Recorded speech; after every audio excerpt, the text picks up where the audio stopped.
I never thought I would see this day that we would ever actually beat Pumpkinhead's Revenge, and to tell you the truth, we didn't.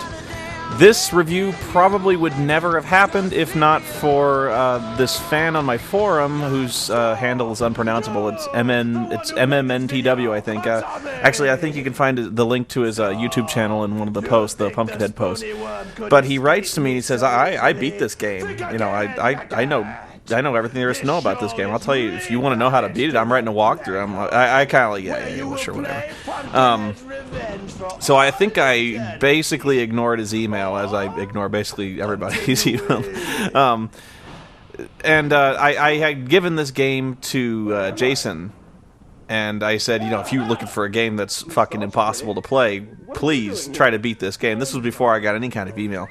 And I said, you know, try and beat this game. And Jason, being a gamer, you know, he's like, all right. I think I actually sent him my copy. I had two, so I sent him one of them, and we just kind of forgot about it for probably like 3 months, long before I ever gotten any kind of emails. Oh, and by the way, I cut together this part of it, the intro, and as soon as we actually start seeing gameplay footage. This is when Jason actually had written and started editing everything. So you'll probably notice the style is different from mine. Jason actually is not... I don't think he's very experienced in editing, but I think he did a perfectly fine job cutting together the game footage to... I had a little bit of input when he gave me the copy, just to kind of keep the footage that we're talking about relevant to the current narration, but otherwise, I mean, like, really, it was just the scene where they go to the hell room and not the zone of lava where you can refill your health. I was like, just show that, and so that was like really the only input I ever had. This is the return of the gate cleaner, by the way. Anyway, it was like 3-4 months after I sent him this game, and I think my girlfriend was like, "Did you ever do anything with that Pumpkinhead game?" And like, did you ever finish that? And I was like, I need to get on Jason to see how that one ever turned out. And I talked to him, and he's like, don't even bring that up, man. And I'm like, what do you mean? He's like, I can't get through this fucking thing. It's like I don't know what the deal is. I can't get past the first level. I can't get past the thing where the kids steal your shit. I don't know why that happens. And so I think then it was like I got that email from the guy, and he says, the reason they're stealing your stuff is because you took the items from the one clip where it's these guys who have stolen these items, and you took the stuff that you shouldn't have taken, and it's classified as stolen items. And so if you take the stolen items, you are then stealing the stolen items, and then the kids will steal your stuff in return. So whatever. And the funny thing is, you have to take a couple of items from that video, just not the stolen stuff. So you can take the newspaper and something else. I forget what it was. It was bullshit, but.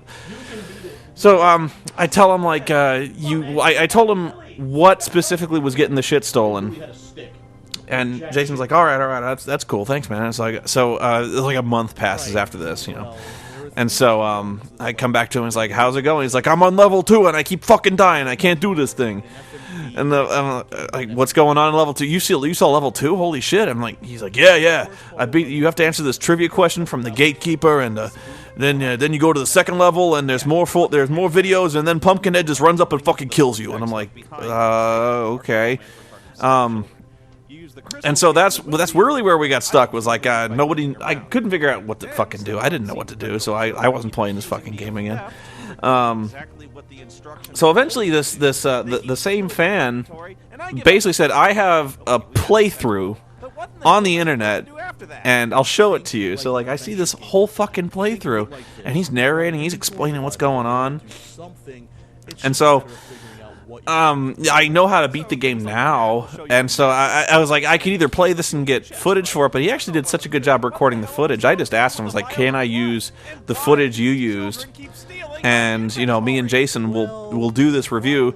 And it's like, I felt bad about it, because I was like, you know, you were the one who beat this game. Like, you know, you were amazing. Like, this is the most masterful thing I've ever seen in my life. Like, beating this horrid game. And I was like, I have no idea how you did it. So I was like, but it's like, if it's okay with you, could we use your footage? And like, I won't even do this review if you don't want me to do it. Like, if you want to review this game yourself, and like, Spoony's a fucking asshole. Like, I beat this game. But he's like, no. I'll send you the footage. I was like, do what you want. So, very cool guy. Very cool.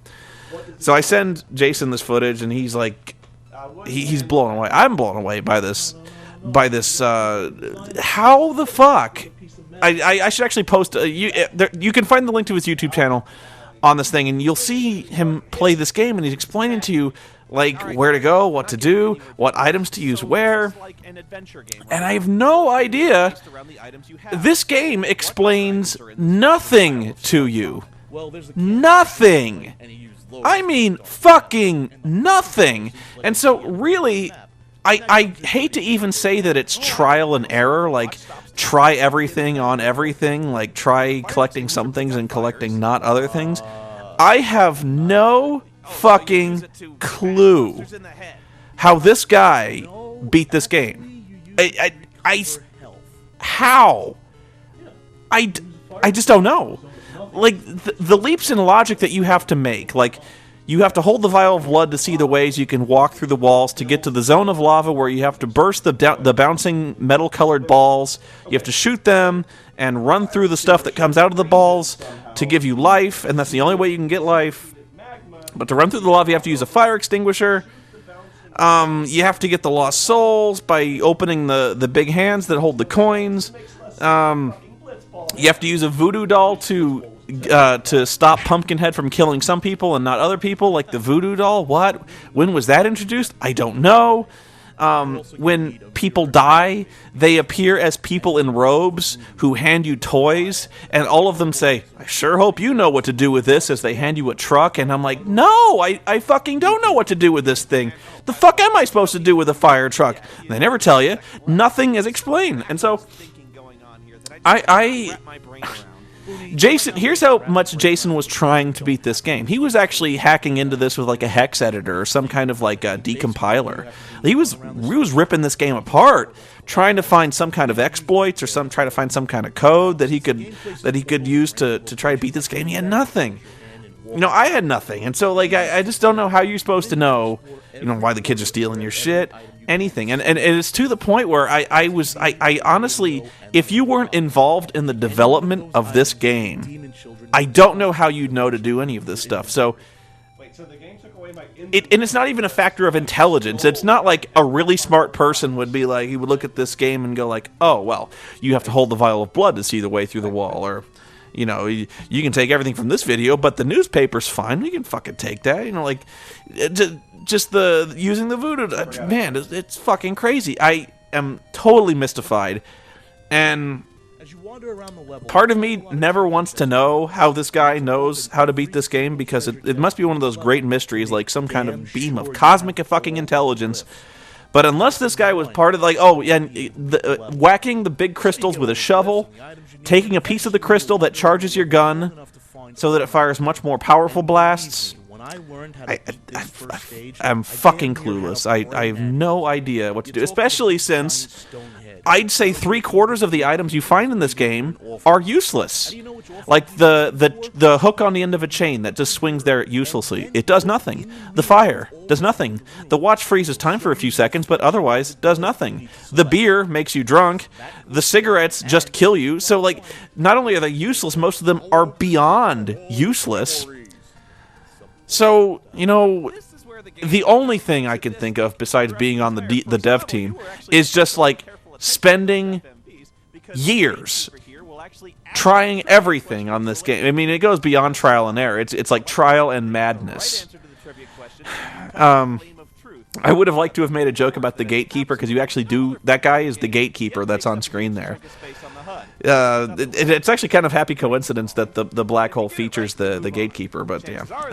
That guy not actually in the movie, the guy in the trucker hat, I think he was filmed specifically for the scene where the guys are stealing stuff was a scene actually specifically filmed for the game. There are very few scenes filmed for the game. Like the scenes where the guys appear in robes and hand you toys, those are filmed specifically for the game, and so like they got the actors from the movie in to film their one line dressed in a robe. So anyway, yeah, this has probably happened in the past, and he's probably never told you about this, but this game beat Lord Cat. It beat the Until We Win guy. He could not play this until he won. So despite the fact that I brought him in the video here, I brought him in to help me beat it. We could not beat this game. The fan online, and I wish I remembered. I always dealt with him over his internet handle. He probably told me his name. I can't remember. I'm sorry. But this guy is amazing.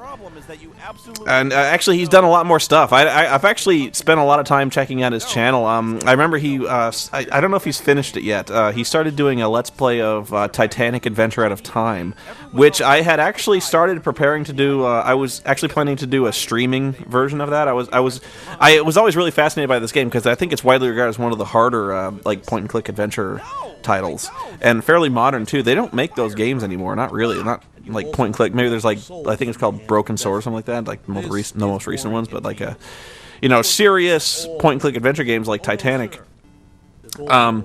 uncommon. So I was really kind of fired up just to sit down and play that one, and I probably still will, but I won't stream it. Mostly because I probably wouldn't be able to get very far without a walkthrough. Apparently the game is really, really hard with a lot of stuff going on. I won't say real time, but there's like a lot of events going on kind of parallel to each other, so if you're seeing one thing, you're probably not seeing another. I don't know. I only played through like an hour of it. But watching his playthrough, it's actually kind of fascinating. This was the first thing we shot in Reno. That you could probably tell because we didn't look really, really tired. We got this one knocked out pretty much as soon as possible. I was really afraid we wouldn't have time to shoot much else, and I was half right. We really didn't have a whole lot of time, and so pretty much everything we shot we were absolutely bushed. But this was the first thing. Jason was fine to work with. I might have actually thought he would have been uncomfortable working with a host, since he has his own very distinct style, and he was a little uncomfortable writing for me, as I think anyone is when writing in somebody else's real voice. Like you're writing someone's character, and when you're writing as me, you're like, would Noah say these things? And so Linkara's had issues like that too. He's always kind of throwing me lines like, would you actually say this, or how would you say something like this? And I'm like, you're fine. I'll say pretty much anything. Just more profanity. I swear a lot. And so actually, Linkara actually started. I think there was one time he started like writing me really like just fucking vulgar, like just litanies of profanities, and I was like, this is good, but maybe a little too blue. But beyond that one little bit of input, Jason wrote this really good script, and so it was actually kind of funny. He was like, do you want to write this? I was like, no, not really. And so he's like, all right, I'll do it. This one kind of writes itself, because you've got this game makes no sense, and so all you've got to do is just list off the things that you basically just read the walkthrough, just list off the things you've got to do to beat the game, and it really speaks for itself. Nothing occurs. And so this ending that you're about to see is not a joke. This is the real ending, and what makes it even more infuriating is that this was not a recording gaffe. This was not a problem with any kind of recording software. The full motion video here is so badly pixelated that it really does come across like this. And what slays me is this is the ending. Like, no fucking joke. This is how their fucking game ends. With the guy in the Pumpkinhead suit wearing tennis shoes dancing. And, all that says to me is, like, these devs the developers never intended for you to finish this game. Otherwise, they wouldn't have done this. Like, they would have invested in a story. They would have been more serious about this thing. But, the fact that they made this little dancy clown shoes fucking ending says to me that you were never meant to finish this game. Like, this whole thing was a joke. They designed this game, and by the end, they're like, this is fucking impossible. No one is ever going to get this far. So let's just put a big middle finger at the fucking end of the game. And, like, if you were sad and pathetic enough to have devoted most of your life to somehow mastering this god-awful piece of horseshit, then, here's your reward. Fuck you. So, like, you might think, this is the curse of the gamer, like, the game critic is, you've got these horrible, balls-hard games that you're playing over and over, endlessly, just killing yourself to beat these games. I don't know how Jason does it, because, he's playing these impossible games for weeks that most mortal men could never complete. He goes through these Herculean tasks of beating these games, and when it's over, he gets a screen like, game over, you win. And that's it. It's like a fucking text screen. And so this is somehow even more insulting than that, where the game, even the devs are kind of shaking their heads at you and be like, yeah, good job. Here's a shot of the fucking actor dancing. Idiot. So, anyway. By the way, I just called the guy who did the playthrough fucking pathetic. You are not, sir. You are a god among men. You have slain the Pumpkinhead, and I tip my hat to you, sir. You are a better gamer than I. And with that, I've gone on way over time, so this is Spoony signing off. Pumpkinhead is dead.